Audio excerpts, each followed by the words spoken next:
Hello, people. Hopefully, I'm broadcasting now. This is kind of an impromptu stream, but we'll see how this goes. It's going to be interesting. I'm not doing my usual follow up with the or intro with the fiddle music. I'm just kind of speaking off the cuff, not really a plan at all. I mean, to be quite honest, I'm pretty tired, very tired. I haven't been sleeping well these last few nights. I don't know if it has anything to do with events. And I don't really feel like streaming, but I do feel like there's just so much that needs to be said in this moment. And I think people need to be talking more about it. I did my big podcast, the Fiddler's Green podcast, my supposedly twice a month podcast, but more realistically this year, once a month podcast. I did that podcast on Tuesday, broadly covering the themes of essentially escalating violence. And at that point, I was recovering from sort of the fallout of this brutal stabbing that had occurred on camera of this woman, I don't remember what her last name is, Zarina Z, a Ukrainian woman who got stabbed on the light rail in Charlotte, North Carolina. And at the time, you see these things, and you're like, okay, well, this is the horror of the day. Ever since 2015, we've been in clown world. There's been horrors every week. And it seemed in 2025, really since the end of COVID in 2022, there's almost been horrors every day.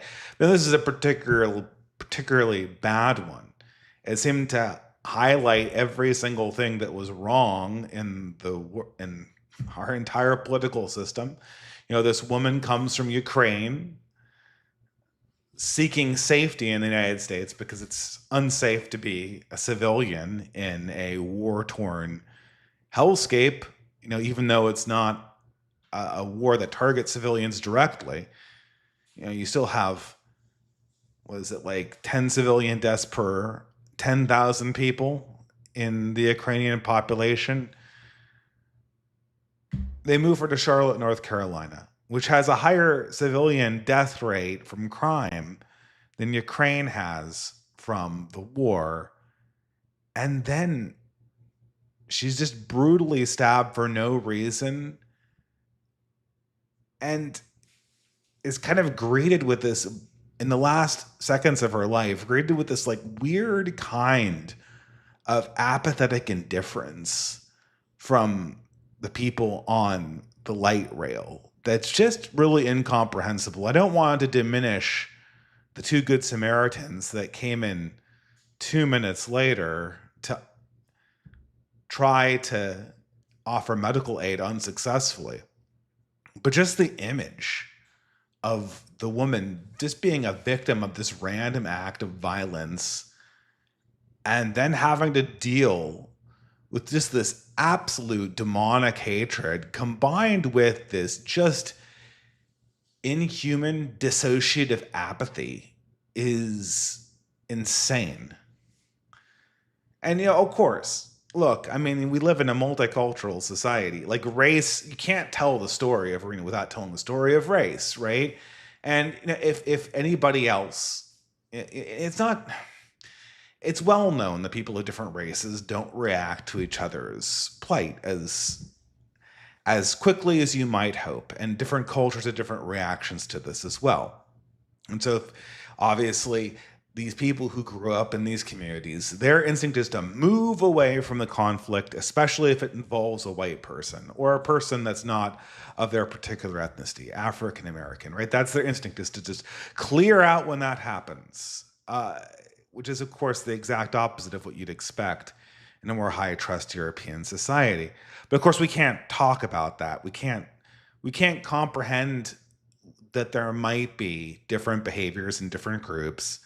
And so we send a girl from a war-torn country into a city that's more dangerous than a war zone, and sit her next to a psycho in a racial dynamic that she has no ability to understand, and then let her die alone in that whole just piece of chaos that we've concocted out of the modern condition, out of lies, basically.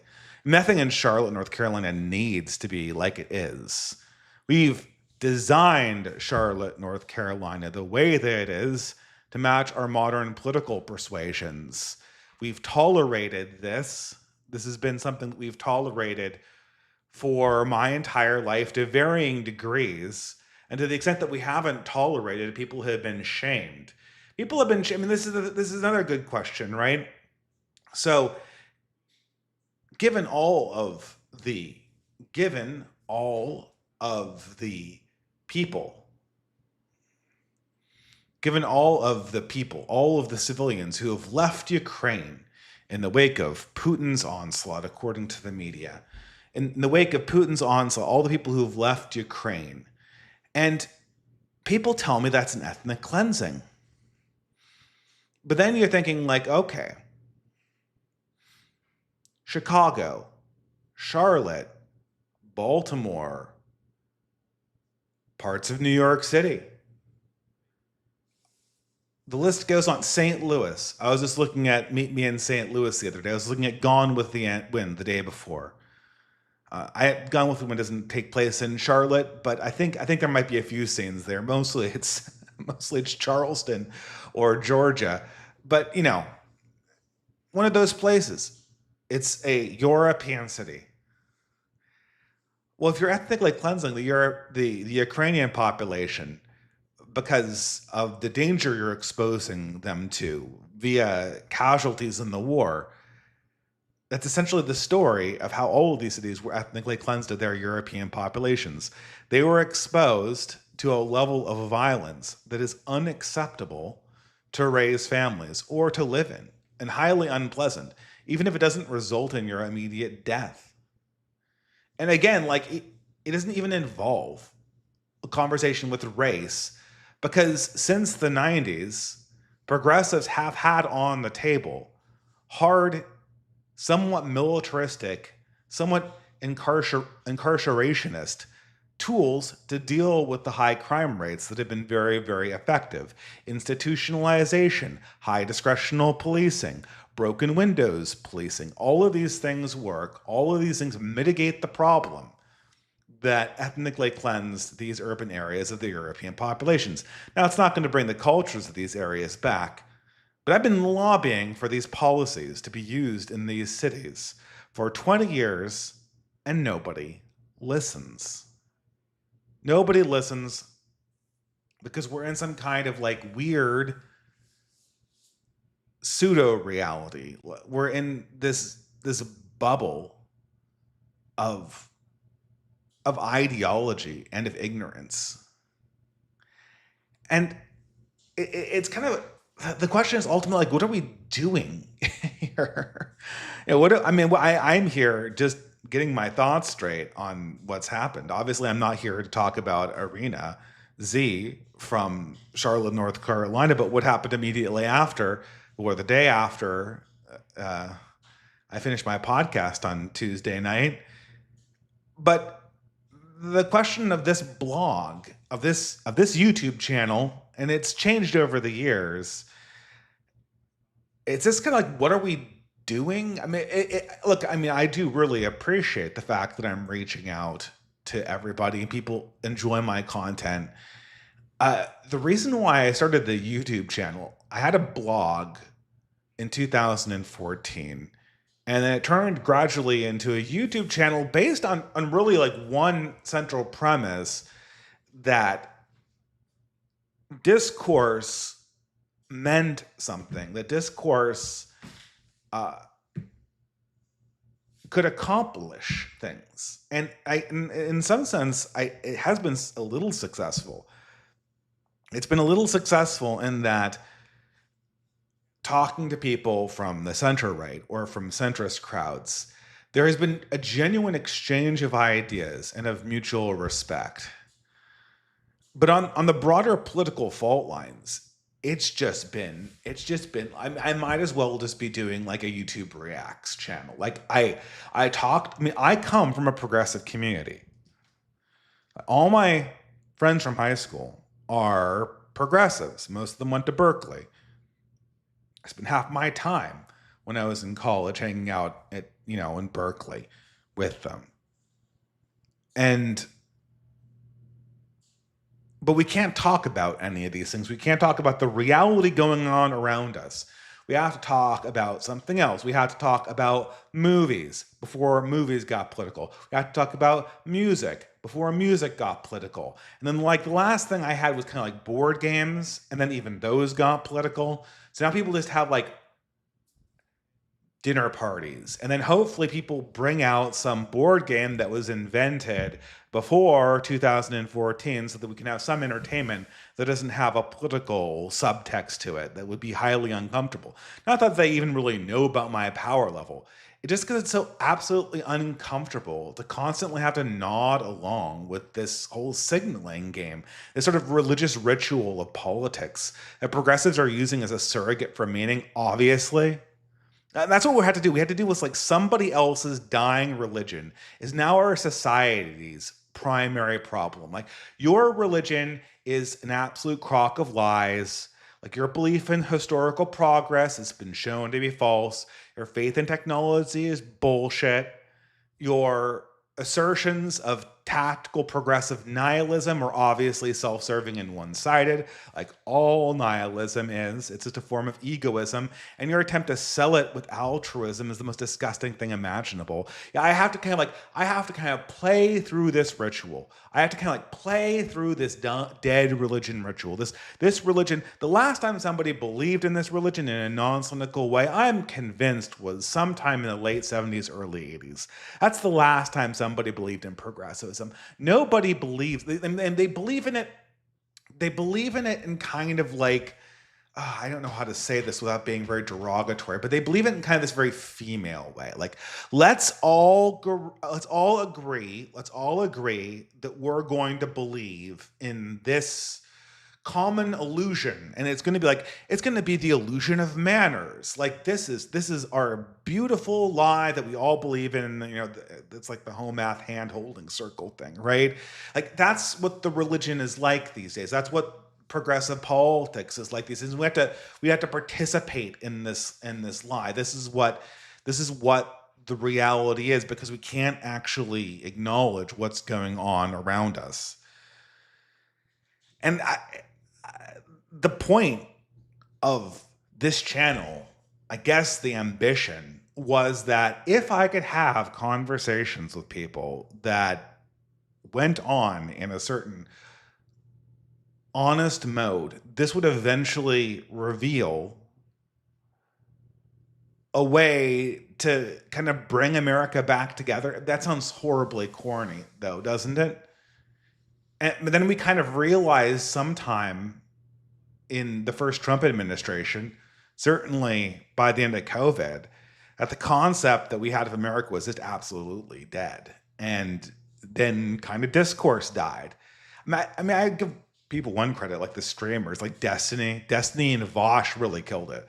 Like, there's no way you could watch a Vosh debate. Andrew Wilson's I respect his beliefs. I respect his art. I respect the grift. I respect the hustle. The hustle. That's a good way of putting what Andrew Wilson does. And I agree with everything he says, and I think he's probably a good man. But he's doing a trick, right? We're not experiencing discourse when you are seeing Andrew Wilson do his little trick, his little magician trick of doing the Vosh, but actually a base thing. You're not actually observing a conversation or a dialectic, you're observing a magic trick, right? Just like everyone knows when you're watching Penn and Teller, you're not actually observing sorcery, right? You're observing this little, they're pulling a fast one on you. They're tricking you, right? So you're watching Andrew Wilson to trick you into thinking that you're actually doing dialogue. the trick is incredibly unconvincing when you're watching Vosh or Destiny, because these people are absolute degenerates. They don't believe in anything. They have no principles, and yet we have to entertain this performative dimension, and and people who are like very midwit either have don't have the requisite intelligence to engage in dialectics, or are smart and are just so horribly insecure that they have to constantly like engage in that facsimile of discourse in order that they can kind of convince themselves that they're smart. They eat this stuff up, and but since then it's like, okay, well, there's like no one's having actual conversations. Like, you get into a debate with progressives, and it's like they're like a little wind-up toy, and they do their little trick, and they'll never grant frame, and they'll never try to see it from your point of view, and they'll never try to find common ground. They'll just like do the whole talking thing, and they're going to try to harvest clips. They're going to try to harvest clips from you so they can play it on their channel like Destiny does, and then the trick keeps on going on. They can make a career as a social media influencer. That I'm not here to make a career as a social media influencer. Look, I appreciate money people donate to me to keep the lights on. I mean, I work a day job, right? But the whole point of doing blogging is to get people to believe what you want them to believe. And because you believe something is, at the end of the day, that there's some kind of truth to politics, that politics, I mean, first of all, politics is necessary, but there has to be also a belief that there's something that's going to win out or happen.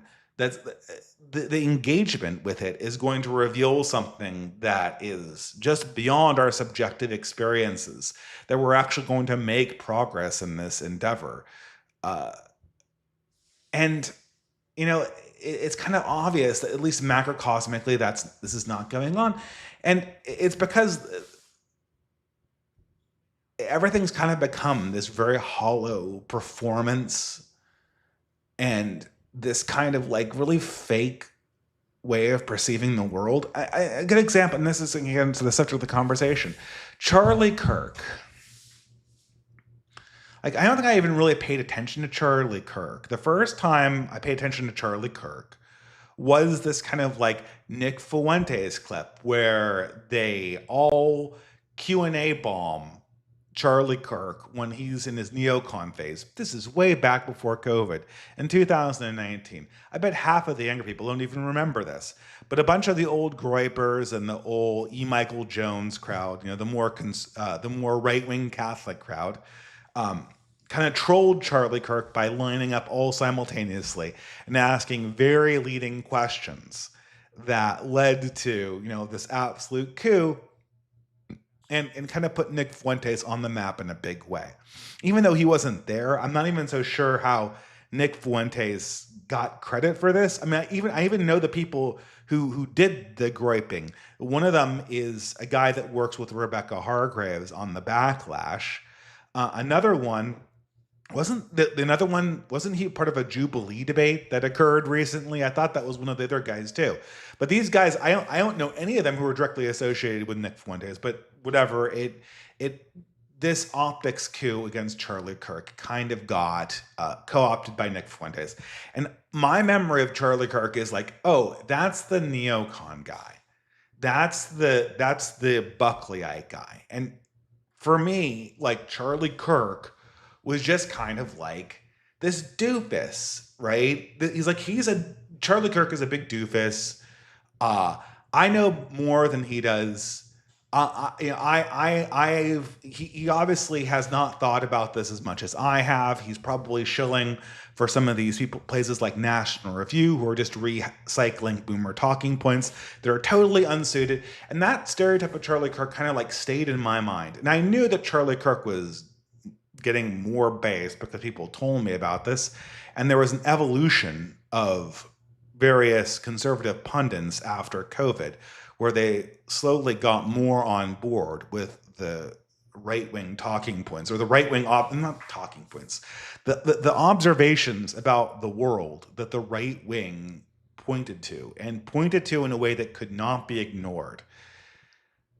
But even though I was told that he was learning, even though I was told that he was no longer just like this kind of occupying this college Republican's place, Charlie Kirk was always that image. And as a matter of fact, um, the change my mind, the change my mind format that he did, um, this was indicative of the fact that even though I knew he had grown intellectually, he was still kind of a clown, because I remembered Ben Shapiro. I've got my tea here. Now, Ben Shapiro, I had this brief stint where after I went from my voting for Obama phase, I briefly entered conservatism before becoming like a hard right winger 3 years later. And during that period, Ben Shapiro was like my go-to guy, like almost everybody in like 2014, right? It didn't hurt that he was in Seattle at that time, and I was in Seattle at that time. I think I might have even gone to one of his events, although it's all just a blur at this stage. That's right when I started my blog. And Ben Shapiro, I was, oh my God, he's such a great debater. And, I didn't really, I had experience debating, but I hadn't really cut my teeth on it as much back in the day.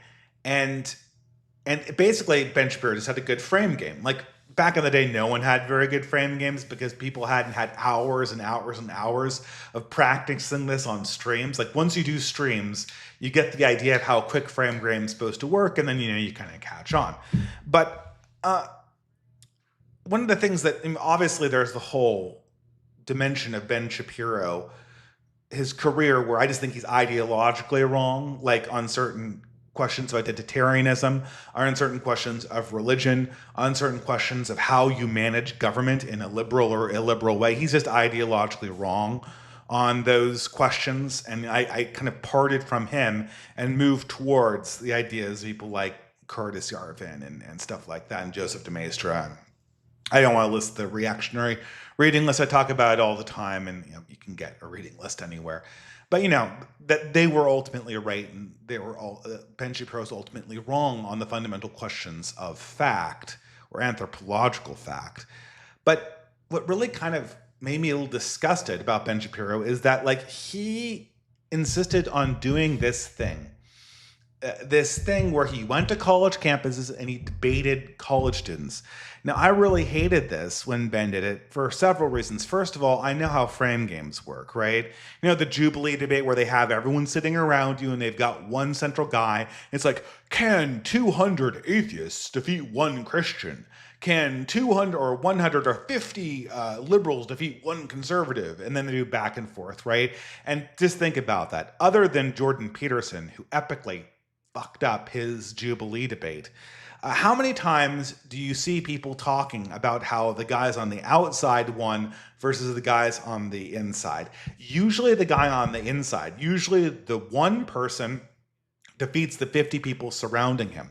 And the reason why is that the one person in the center controls the frame.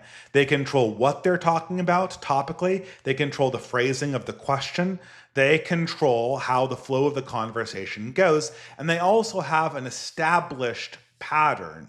They're arguing from one position for the entire time, whereas everyone else is kind of like picking off from where the last guy got voted off of the island. And of course, there's this format. It also encourages the weaker debaters from getting put on longer, because they tend to be kind of like, they tend to build themselves up into a big spectacle rather than just kind of reaching an immediate factual impasse and getting voted off because the conversation isn't going anywhere. So I know frame games, and I know that it's not very impressive to defeat 50 people at debates, just like it's not very impressive for one chess master to defeat 50 people who are, intermediate or amateur players, like in the park. The reason is because chess masters have a language of board states that they can easily access.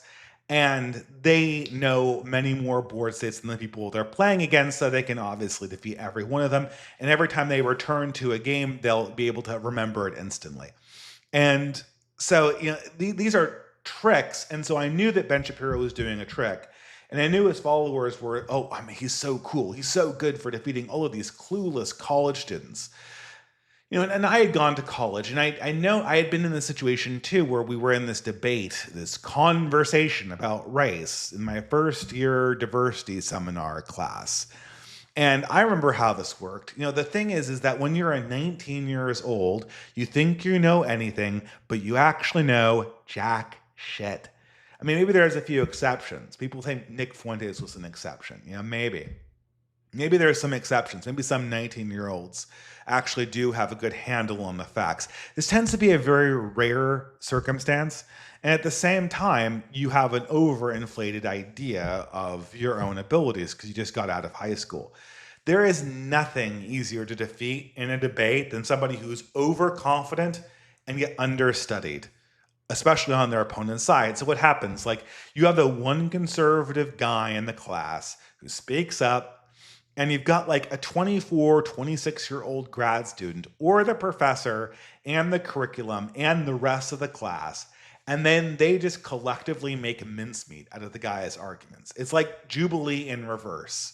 It's like Jubilee, but where the 50 people hold the frame and the 50 people have the ability to have continuity of thought, and the little 19-year-old pissant college Republican can't keep up. So the format's dishonest. It's an inversion of another dishonest format that occurs in college. Boomer cons make way too much of beating college students. It looks desperate. And the whole thing just feels like very, very sordid. And so I just developed this really, really bad taste in my mouth. And when I saw sort of Charlie Kirk taking up the mantle of the college debate circuit, I was like, oh my God. I know that this guy's on a journey. I know this guy is on a path that will make him more based or whatever. I see the same in Matt Walsh. But wake me up when he finally gets there. And until he gets there, he will continue to be the buffoon I remember from 2019, who seemed to have a face that was too small for his head. And so I guess, and this is just my understanding of Charlie Kirk.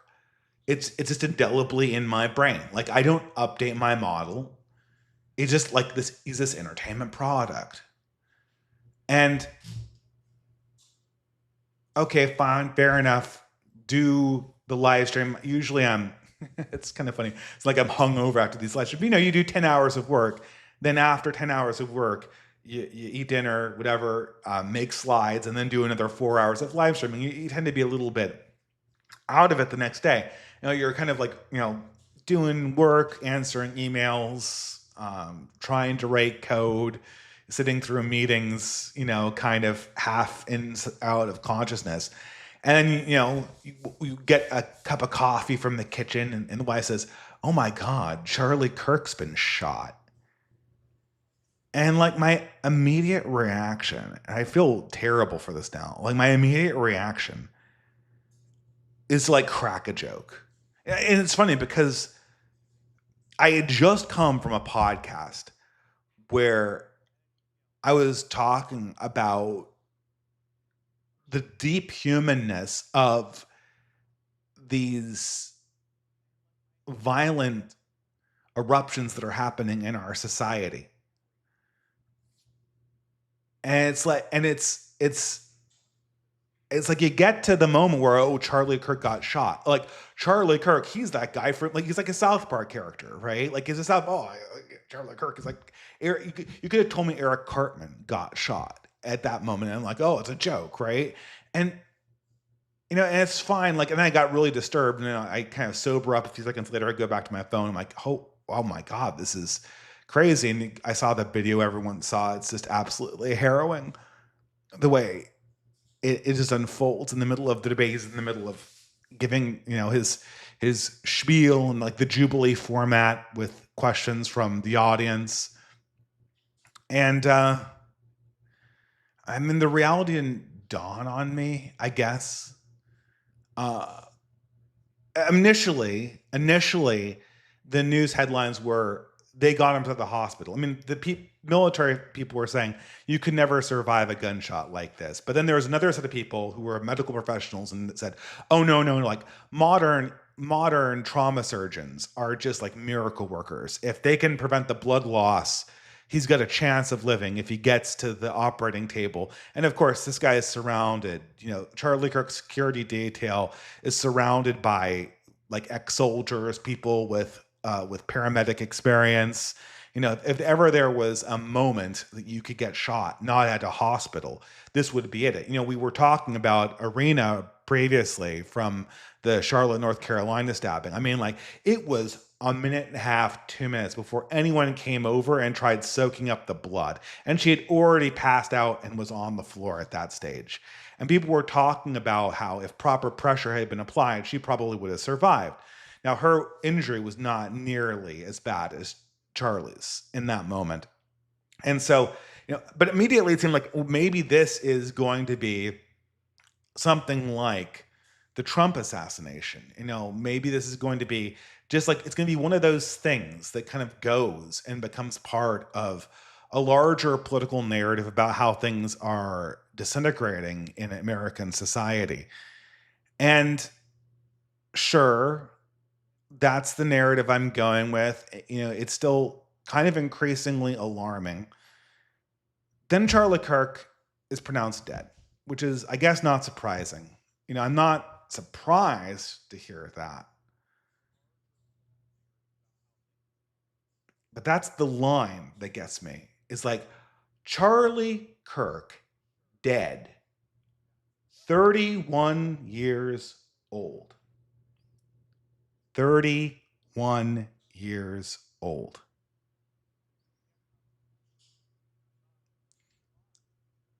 The guy's a decade younger than me. The guy's a decade younger than me. So all of this time, I've been making fun of Charlie Kirk for 6 years. And I'm making fun of somebody whose intellectual journey is faster than mine by at least 8 years. When I was 31 years old, I don't know. I guess I wasn't still voting for Obama then. Like, I had just gone no for it, right? I think that might have been the year that I voted for Mitt Romney, maybe. I don't remember. I remember, like, I voted for one Republican my entire life, and that was Mitt Romney in 2012? I think I was a little younger than that, but whatever. I'm this broad strokes, right? These are the time frame I'm talking about. 31 years old. 31 years old. He leaves behind a wife and a child, younger than my own, both. They were at the event when he was killed. And it just becomes like this overwhelming sense of humanity. Because this was a man, like, he was a guy that just liked politics. And he was way more talented than me. So he got right into them. He was a football player. He's like 3 inches taller than me. So of course he has that commanding presence. Probably not as nerdy of a book nerd, but also more brave. Because when I went to college and I hit the diversity seminars, even though I love politics, my reaction was, fuck, I'm going to do this. I'm not going to do politics. It's obvious they're not going to entertain people who have beliefs that are not just straight up progressive. And I was kind of progressive. I was what do we call it? People used to call them libertarian. Like, I was a hardcore, like, anarcho-communist kind of socialist guy. Like, I was really into co-ops back then. But I'm not going to sit there and get lectured about why I can't make an objection to something like, race communism, because the person sitting opposite to me in the debate hall is the proper admixture of races. And I'm like, this, and plus, like, this isn't going to lead anywhere. There's no job behind this. I'm too risk averse to do politics. This is crazy.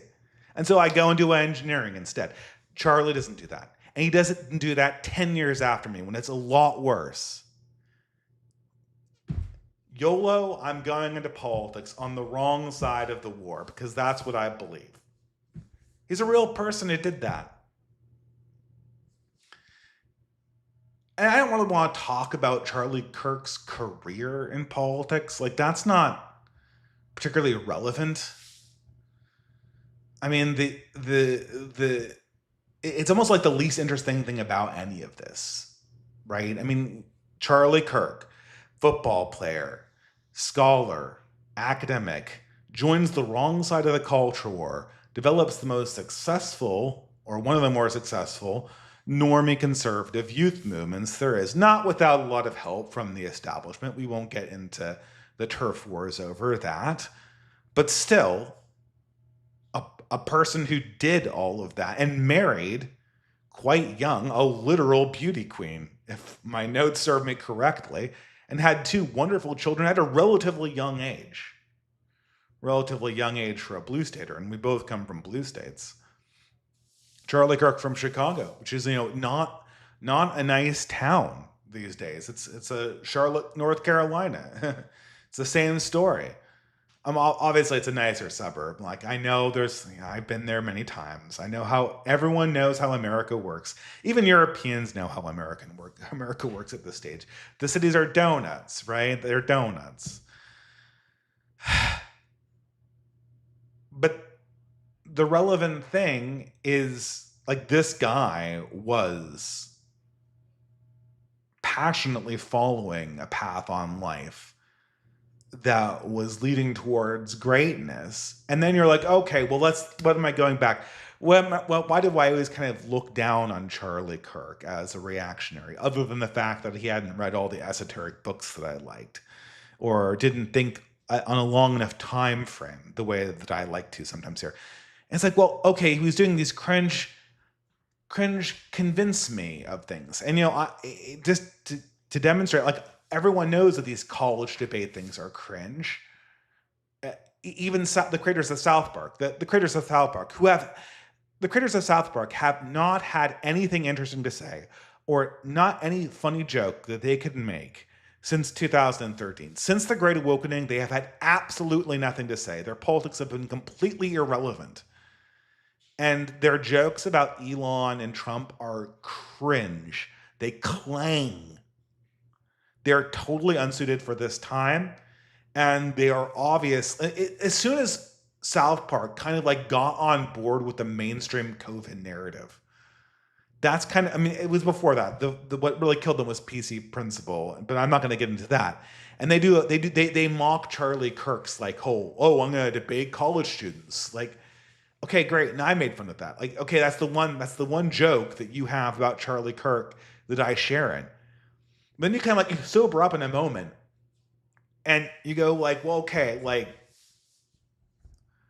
what are you supposed to do? Right? Like, what are you supposed to do? That's kind of I said that's the question that Charlemagne asked me. And it's just been reverberating in my mind for like, 7 years now? Like, what do you want me to do? What do you want me to do with this situation? I mean, colleges are supposed to be places for debating. So where the fuck are the debates? They're certainly not going on the inside of the classroom. So the only way we can have actual debates that people actually pay attention to is to bring on agent provocateurs from the internet land and have them actually go up against college students in the kinds of debates that should be happening in their dorm rooms. The only reason why these debates occur at all is because there is a variety of organic conversations that are not happening because it's impossible to have them. Because we have to deal with colleges being colonized by this dying religion called progressivism that has completely stifled all intellectual curiosity and all intellectual masculinity at a level that is so fundamental that even kind of aspiring to have a dialectic that might reach out of the moment and grasp onto something that is challenging is perceived as like an act of violence against the students and can only be conceptualized narratively as something that's comedic.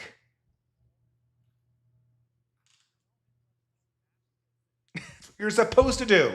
You're supposed to have debates in college. You're supposed to get up on a soapbox. There are literal places in Berkeley, like free speech zones, where people are supposed to set up their little soapboxes and go on about various different things that are on their mind to start an unconventional debate. I don't think people use those, or if they do, it's just beating regime propaganda back to the masses. The revolution against the government in the name of more government, in the name of the government's ideology, amped up a few notches. It's Mao's Cultural Revolution again and again and again. The perfect political formula. We're going to have a revolution against the government in the name of the government's ideology to get more government. Perfect encapsulation of where progressivism is, where our entire society is.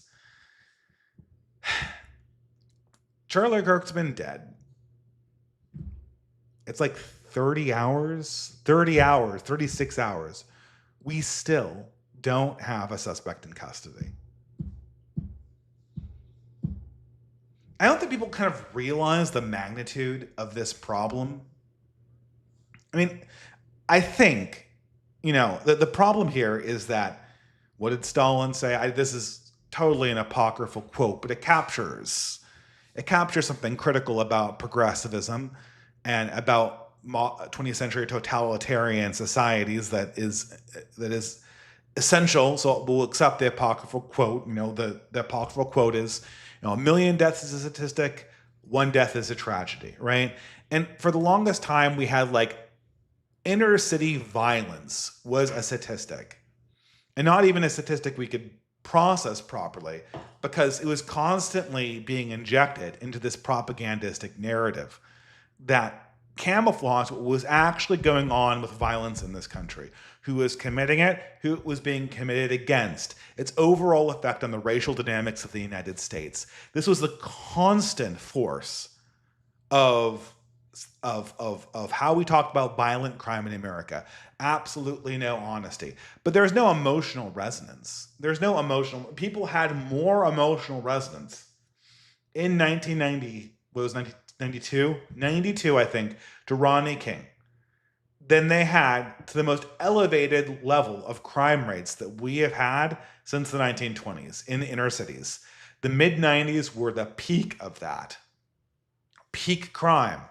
Yet more people cared about Rodney King and were willing to riot over it. And that's the lesson that we learned. That's what was narratively internalized.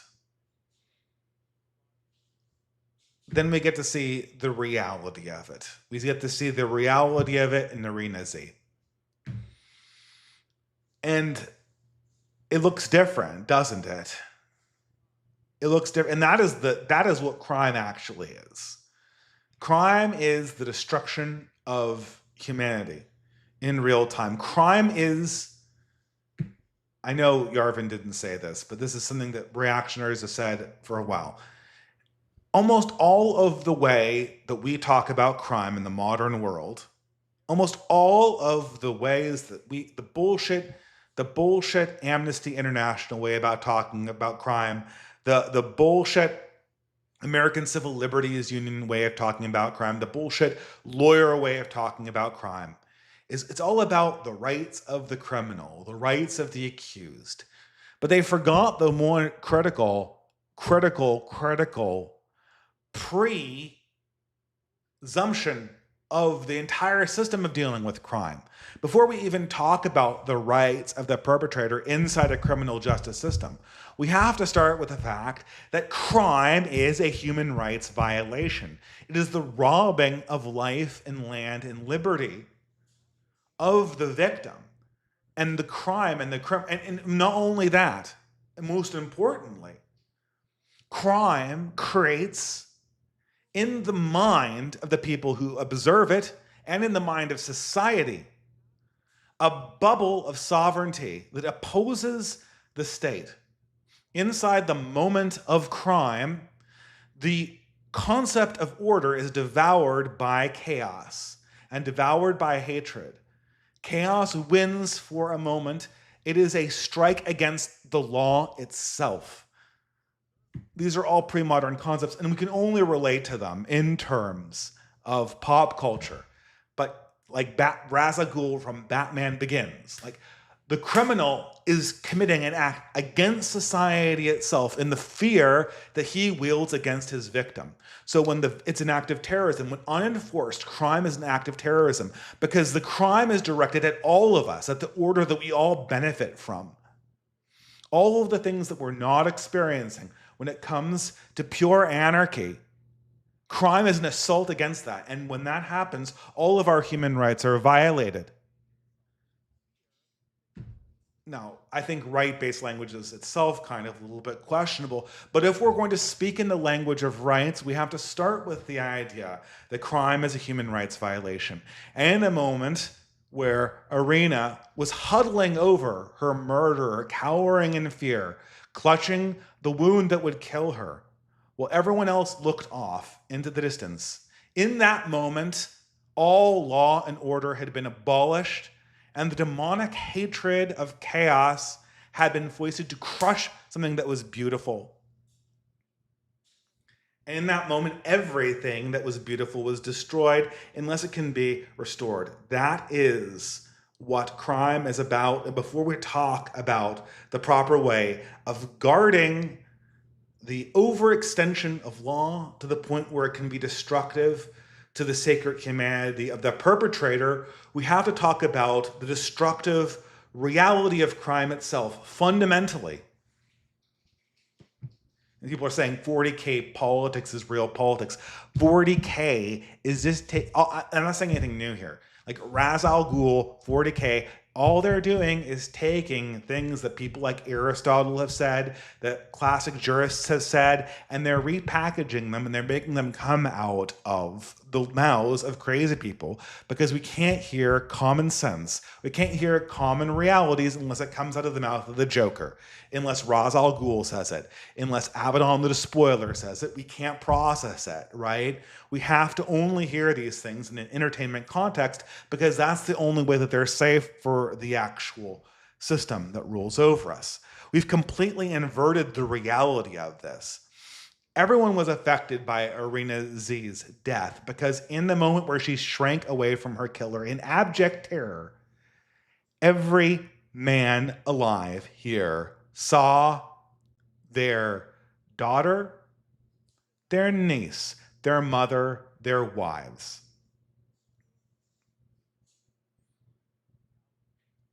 We all saw that. That's what we all experienced here. And the thing is, we know that even if our wives or daughters are never experiencing that fear is being held against their throats as a chilling factor to how they appreciate their lives. People like Irina Z should consider Charlotte, North Carolina, her paradise. I was watching Meet Me in St. Louis. It's ridiculous. You know, St. Louis, one of the worst cities in America in terms of St. Louis, Missouri.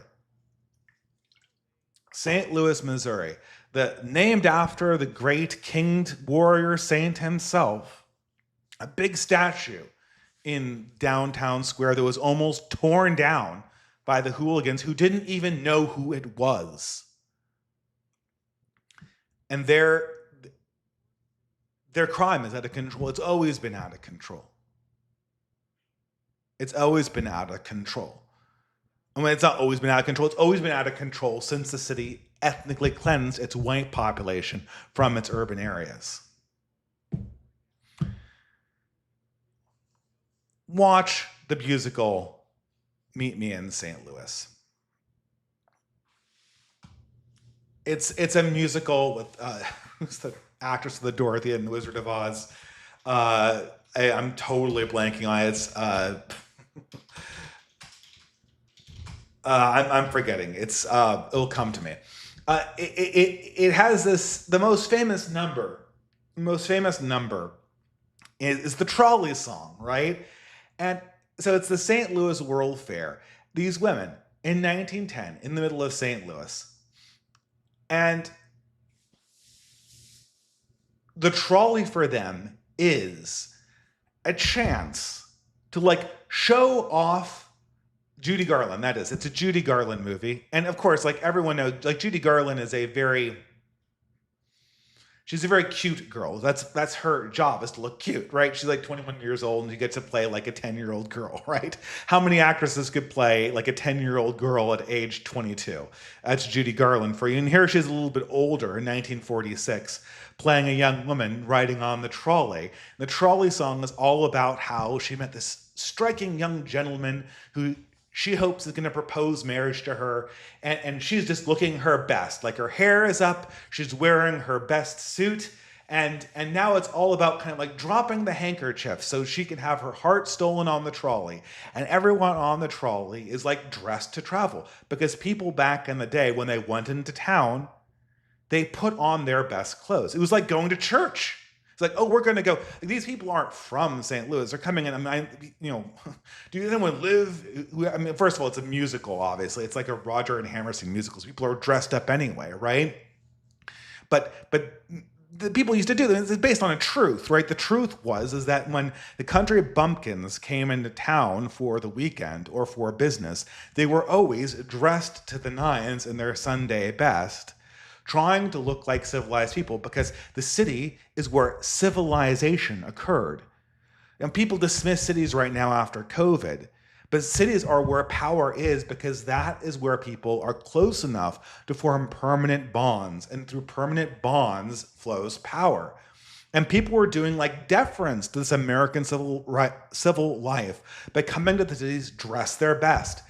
And it was strictly enforced ideas of propriety, which is necessary. That's what the whole trolley song is based on.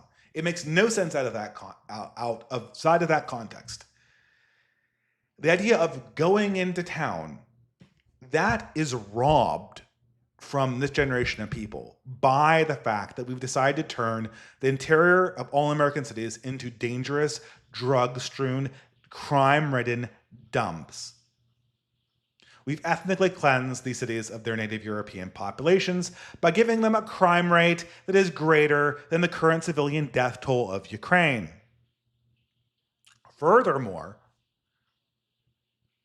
we've redefined what it even means to be the center of a city. It's now a place that you avoid. It's now a place that you go and you do exactly the thing you want to do, and then you go right out. There's no social life there except for this weird kind of like 20s social life, like the Brooklyn social life, the hipster social life, the eternal arrested adolescence. The social life of the eternally arrested adolescent who doesn't have kids, who's not looking for marriage, who's looking to relive some kind of momentary phase of the 20th century that will never exist again. That exists in cities. And it kind of has this pathological coexistence with the underclass as well. That's been taken away. And the reality of that is brought to the fore by the Arena Z crime. And the reality of what we visit next in Charlie Kirk, just as everyone saw their daughters, their wives, their nieces get killed on that light rail in Charlotte, North Carolina, whoever spoke, anybody, and I know everyone out here, has anyone out in the audience ever gone into a room of institution? You went into an area that you knew had a progressive majority, and you said, you know what, I don't care that they're a majority. I don't care that they're going to try to cancel me. I don't care that this is a college classroom, and I know that I'm only 19 and my professor is 24 years old and has 5 years more education and is way more prepared on this topic. I'm going to speak my mind anyway. Anyone who's ever had that experience was shot when that bullet hit Charlie Kirk's neck. We all partook in this. That's what we witnessed. We witnessed an answer from progressive America that participation, even as minorities inside systems that they benefit from, completely in an inappropriate way, institutions that they stole effectively, and we'll get into how, institutions that they stole from the public and turned into ideological seminaries against the express wishes of their ancestors, of the traditions of the land, of the populations of the countries where this theft took place. If we now return to these institutions that we supposedly have an equal stake in and speak our mind, a bullet is our answer. Death.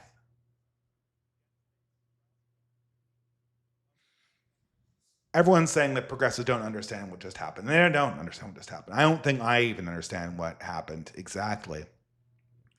But I do know this. The government, any legitimacy that the government has for us right now hinges on their ability to catch Charlie Kirk's assassin and to return them into some kind of custody, and then hopefully prosecute them to the full extent of the law, which in this case almost certainly involves the death penalty.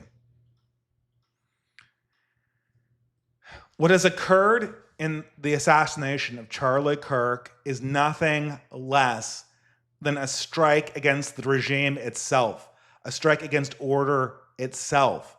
And not just in the way that ordinary crime is always a strike against order itself, but in a much more foundational way, in a much more personal way, because everybody knew, everyone knows, everyone can understand what Charlie Kirk represents, and Charlie Kirk is also a friend of the current sovereign, supposedly. The mouthpiece of the current sovereign, the avatar of the people, as far as democracy is concerned. Insofar as democracy works, Charlie Kirk is the mouthpiece and friend of Trump. He is the mouth of the people. He is the tribune of the plebs. And in the forum, he is struck down, murdered in broad daylight by the forces of the deep state, the establishment, the perverse little false religion that crawls around and deigns to call itself progressivism.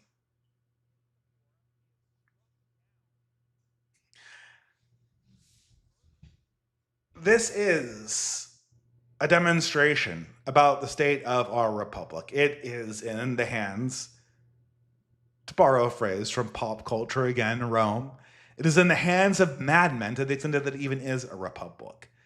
This crime needs to get enforced. This crime needs to be avenged. Not enforced. The law needs to be enforced. The crime needs to be avenged.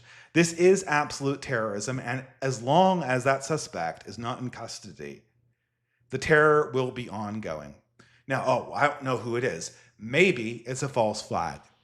Maybe this is some far right-winger. It's like a Graper, maybe. And he's assassinating Charlie Kirk because Charlie Kirk isn't anti-Israel enough. And all of the evidence we've found pointing in the opposite direction, including the engraved bullets, is just like a misdirection. I think that's a very, very low probability. But ultimately, it doesn't matter, because now we've seen in the last 30 hours since it's happened, an enormous number of our fellow Americans effectively celebrating this or trying to minimize this. My friend Library of Kilano on Substack, he's a Substacker first. I never know how to pronounce that name. Is it Solano or Kilano? It's Latin, right? So Latin has hard C's like Kaiser. So it's Kilano. He's like, progressives always complain about owning the libs, owning the libs, owning the libs. They think that this is a big offense. But owning the libs that's the liberal position. The boomers' desire to own the libs is a prayer to the idea that American order can be restored and that coexistence with progressivism is possible. Owning the libs means you get to have your share of your birthright, which is the ability to speak in public and have your arguments entertained in institutions that you pay for as a taxpayer, which is effectively all universities at this stage. All universities, regardless of what they say, whether they're actual state schools or land grant schools or private schools with enormous public endowments, they are all functionally nationalized universities. They have the same accreditation system, which is functionally governmental. They have the same endowment system, and they all obey the various Title IX civil rights laws, which allows them to be gamed to allow regime clients in to stack the deck against the actual students and to essentially turn them against the politics of their parents. Owning the libs is the moderate position. Owning the libs means we believe in liberalism. It means we still have faith that Trump, somebody, can right the boat. But I mean, look, this is the problem here. Righting the boat of liberalism means that discourse has to exist in some meaningful way. Now, discourse has been dying since 2021. It's basically been the subtext of every one of my podcasts, every one of my essays. Discourse is dying. Discourse is dying. People even make fun of this. I think maybe even seen it before this one. Oh, hey, Distributors is doing a live stream. Let's go on the live stream and have them tell us that discourse is dead yet again. I can't wait to hear it for the 30th time. Great. Yeah, discourse is dying.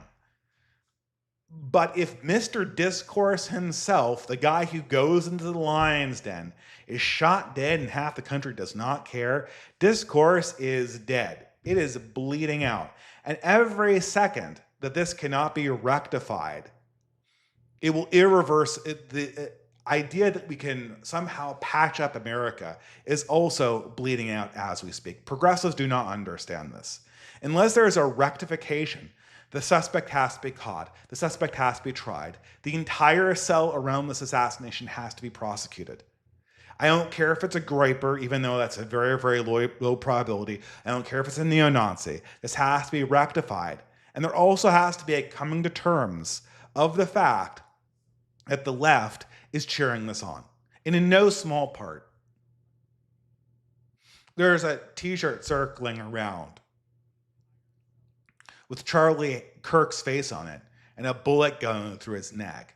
And it says, "Debate this." Like, the question of the hour, like, how would you want me to perceive this? Okay? I guess I won't debate this anymore.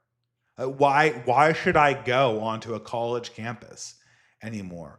Why should any of us even perceive college as anything other than an extractive institution designed to drain resources out of the middle class, impoverish them with punishing debt, and then transform their children into wage slaves that hate the culture of their people and their parents and their faith, and then believe in another set of absolutely ridiculous things that will make their lives absolute misery.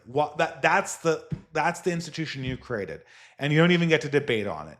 And Ben Shapiro's canceled his college appearances. I don't know why anyone. It's time for the university, the entire university system. First of all, they won't do this. They should be nationalized at this stage. I don't think Trump can do that.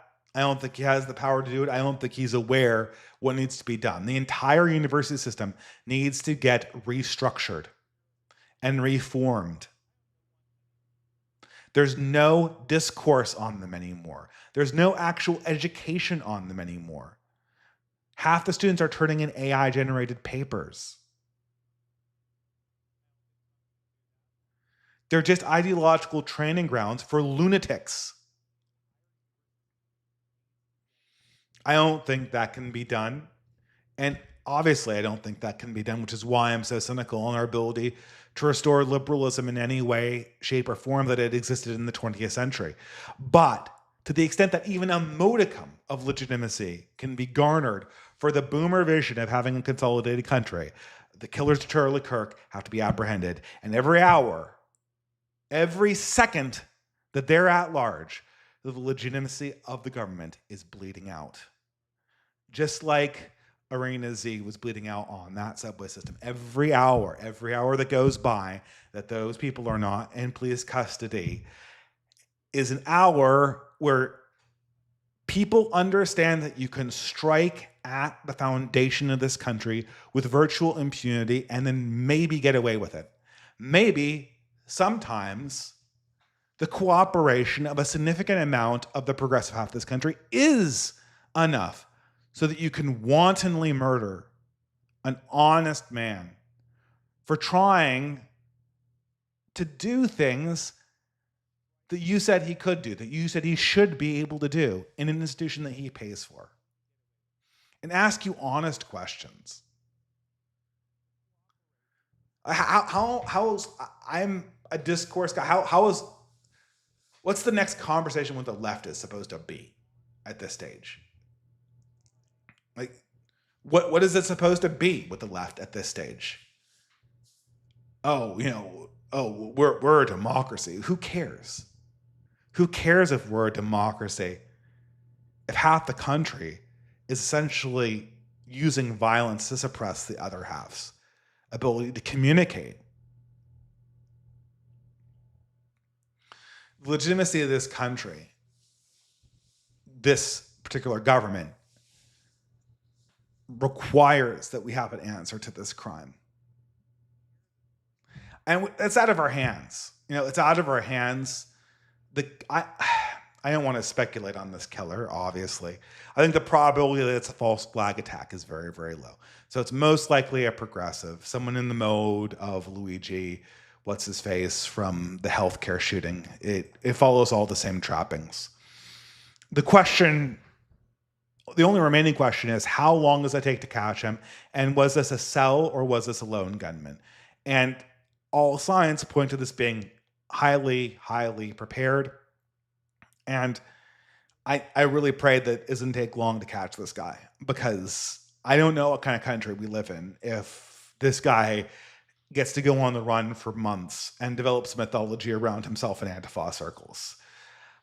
You're going to have copycats up the wazoo. Because in the mind of the leftist, if one person can evade police custody for 2 months after basically becoming the most notorious person in America, other people will say, well, if you only had done X, Y, and Z in those 2 months, he would have been able to get scot-free.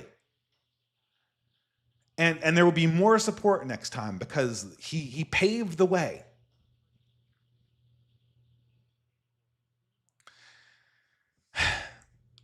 I don't think this will happen because I don't think that there is a legitimate... I mean, it will happen. To a certain extent, this isn't the last one of these assassination attempts we'll get for the left. The left is in the process of dying as a religion, and in its death throes, it will violently lash out at the people who remain sane. I don't think it's going to last as long as it might otherwise last. This could be, in many ways, an acceleration of the left's absolute self-destruction, because it will necessitate a hard government crackdown on their bad behavior, especially the funding of their bad behavior. And it will have a social backlash as well. And the problem with the left, it being a dead religion, its adherents are all women and eunuchs. They're people that like going with the flow.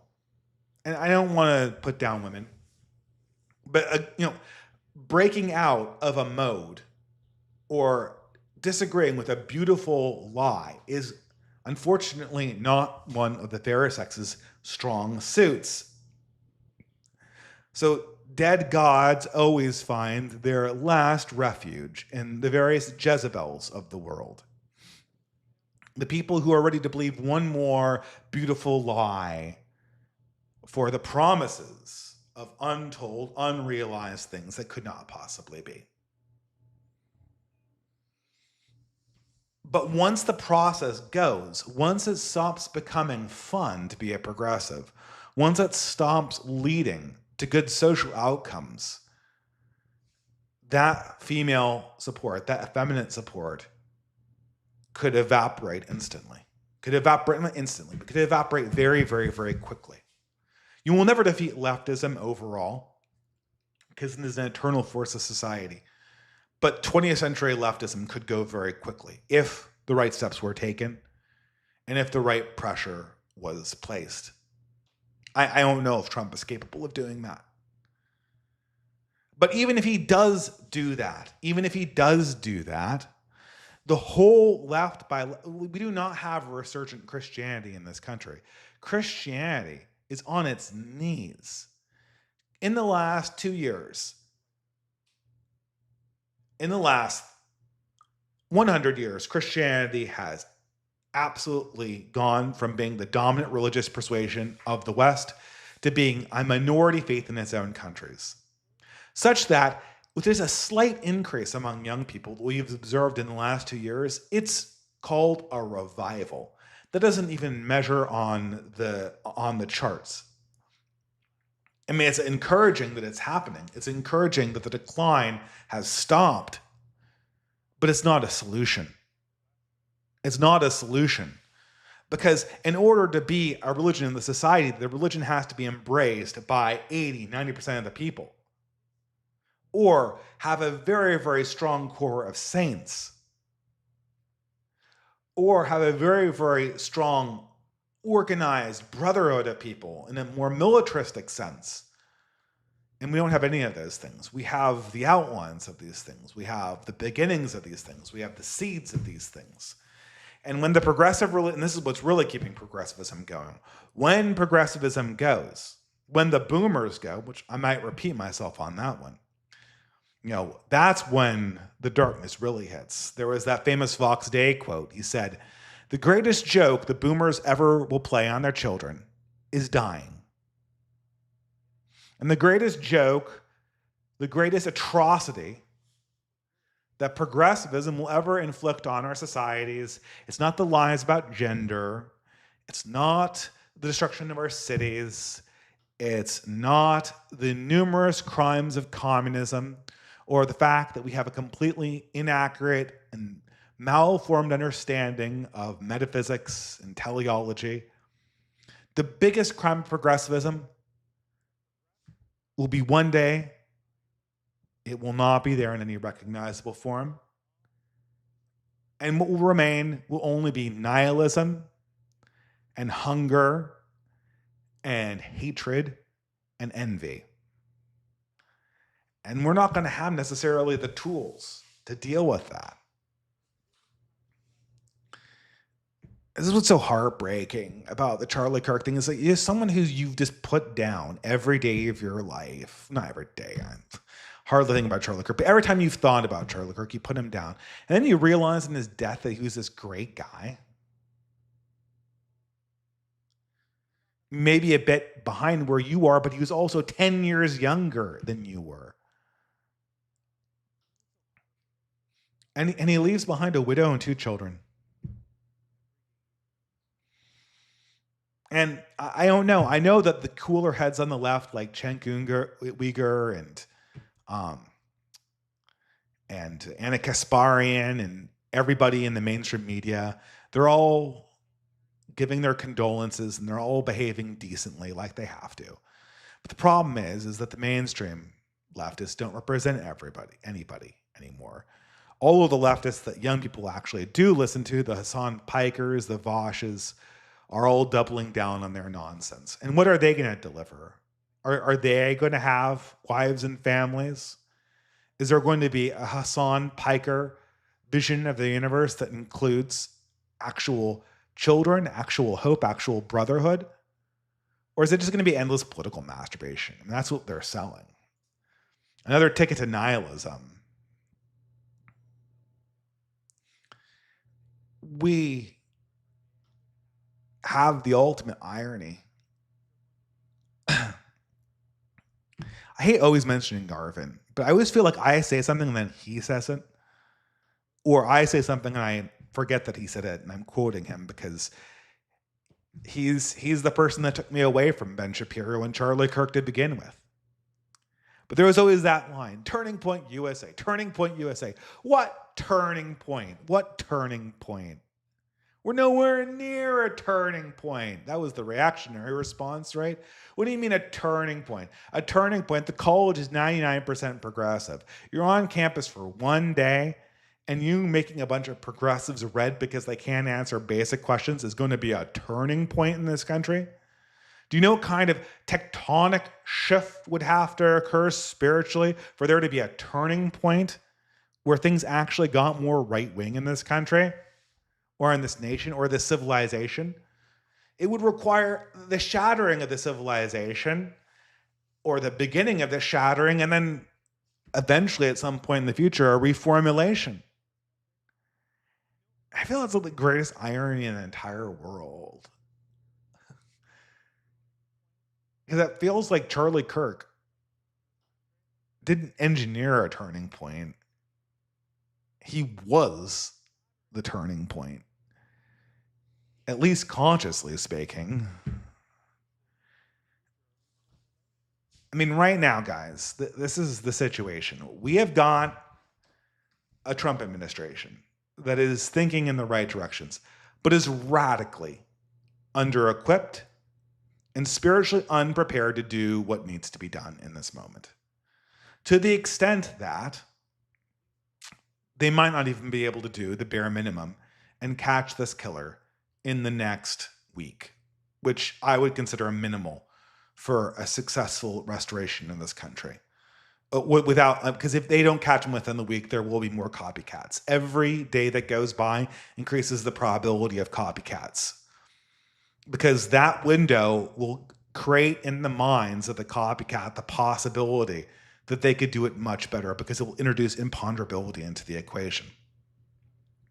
But even if they do catch the guy by the end of this live stream, maybe they've caught him now, there still will be the second order question of how we deal with a huge percentage of this country that is essentially cheering on the destruction of any kind of way that we could properly run a society that relies on the consent of the governed, which cannot exist when each side thinks that direct murder is sometimes an acceptable way to resolve disagreements politically.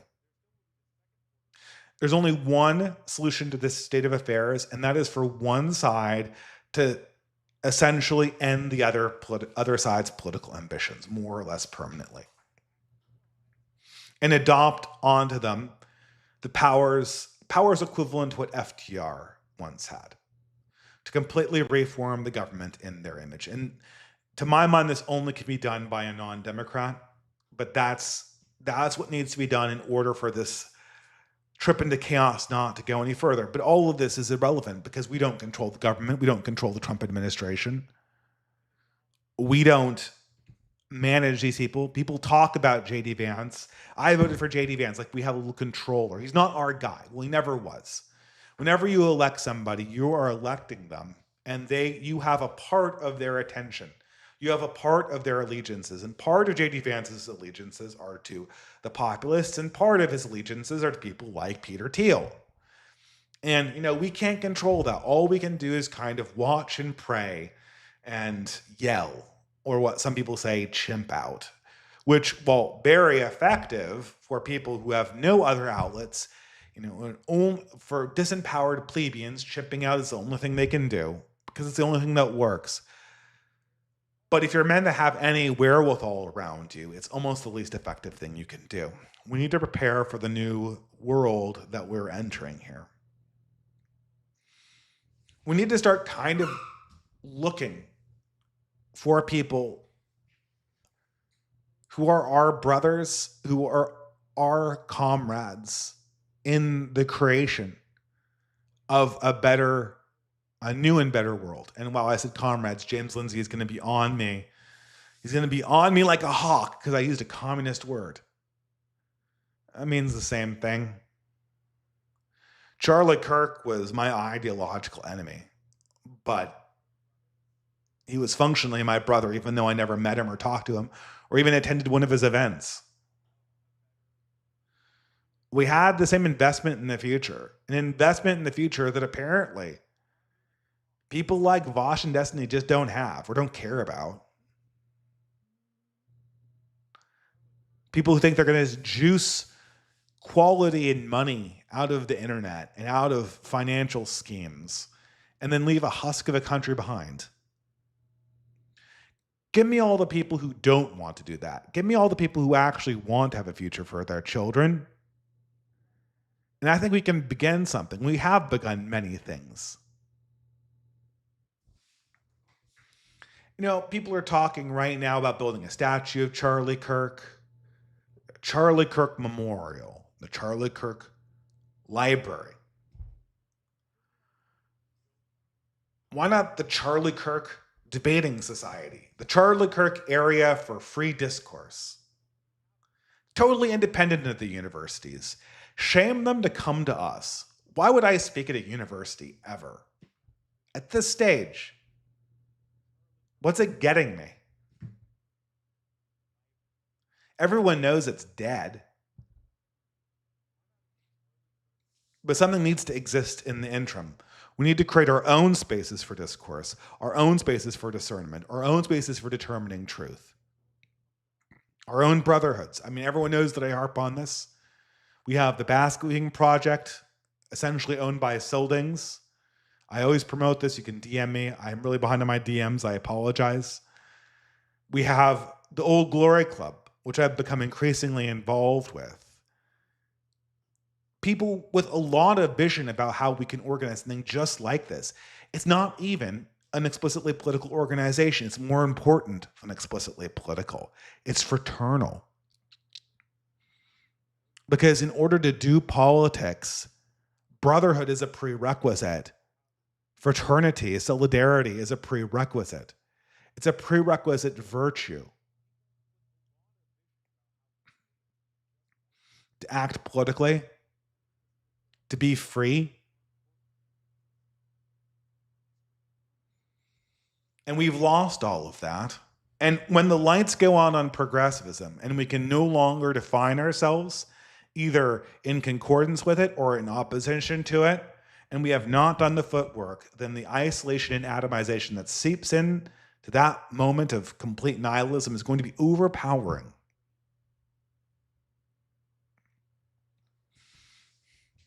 I think everyone needs to think about this. Join or die. Strong together. Organization, organization, organization. That's every one of our solutions to this problem. That is the only way out of this. And we have to think of kind of being the things in society that we miss, that we don't have, and stop chasing kind of the coattails of the old world. I mean, I don't know. I mean, is this the end of my career as a debate bro? I don't know who I would debate anymore. What would I debate at this stage? Like, what is the frame? What is the question? What do they want me to say? Like, they want me to buy into progressivism? When was the last time a progressive actually tried to convince you of anything? I will say this. I want to convince them. I want to convince every progressive of the truth of God, of the strength that we have in brotherhood and virtue. That's the only thing that's going to last. Like, in about 5 to 10 years, progressivism is going to kind of disintegrate into this very, very crude version of itself, a very third worldized, crude version of itself that will have no resemblance to the progressivism of the 20th century. It's already happened, basically. And are they going to have a place for you? Or are you going to be able to even get anything out of this ideology other than kind of, a warmed over story of materialist nihilism?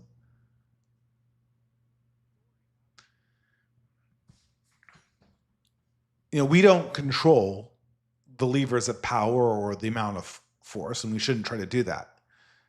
But we should be very invested in building and in seizing the things that used to work and making them work again. There are a lot of small little crowns in the gutter, but we can only lift them up if we're working together and if we're organized. I think Charlie Kirk demonstrated that. Now, I'm amazed. I can't believe, well, I guess I can believe how much it affected me. I've kind of explained why as well as I could.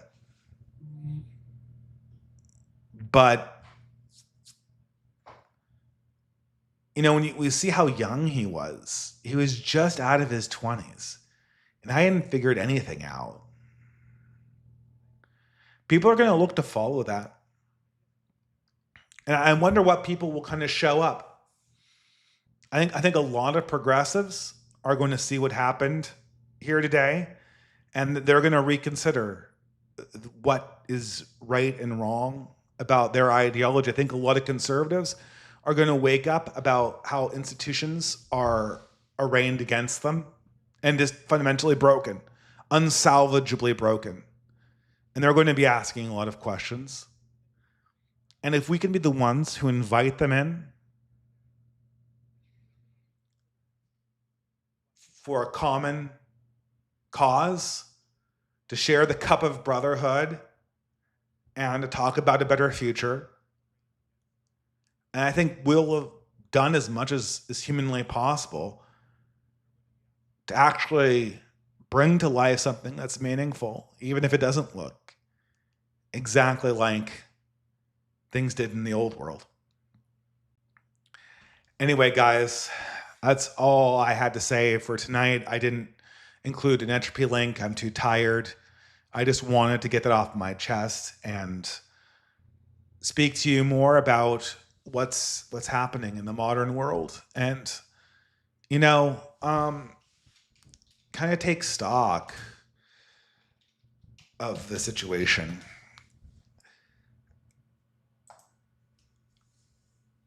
I want to end. Did I end on a psalm last night? I don't know if I did. I can't remember. It was even last night. It was Tuesday night.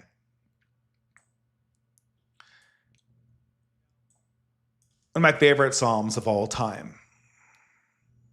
Psalm number 2. And it feels, do you always think about that? I always think how you read the Psalms, the poetry of the Bible, and it felt, when I first read the Bible, it felt so alien. It felt like I have no frame of reference for what the hell these people are talking about. I have no frame of reference. Like, who is the just and the anointed? And why are my enemies this and need to be cast down? And why are we talking about the folly of so-and-so? And that doesn't even apply to my life as a modern person. That's totally not like anything that we would ever have experience with. I don't know. If you read the Psalms again, they feel really, really, really relevant. Why does the heathen rage and the people imagine a vain thing? The kings of the earth set themselves, and the rulers take counsel together against the Lord and against his anointed, saying, let us break their bands asunder and cast away their cords from us. But he who sitteth in the heavens shall laugh. The Lord shall have them in derision. Then shall he speak unto them in his wrath and vex them for his sore displeasure. Yet I have set my king upon my holy hill in Zion. I will declare the decree the Lord has set unto me. Thou art my son. This have I begotten thee. Ask of me, and I shall give the heathen for thine inheritance, and the utmost parts of the earth for thine possession. Thou shalt break them with a rod of iron. Thou shalt dash them to pieces like a potter's vessel. Be wise now, therefore, ye kings, and be instructed, ye judges of the earth. Serve the Lord with fear, and rejoice only in trembling. Kiss the Son, lest he be angry, and ye perish from the way, when his wrath is kindled but a little. And blessed are those who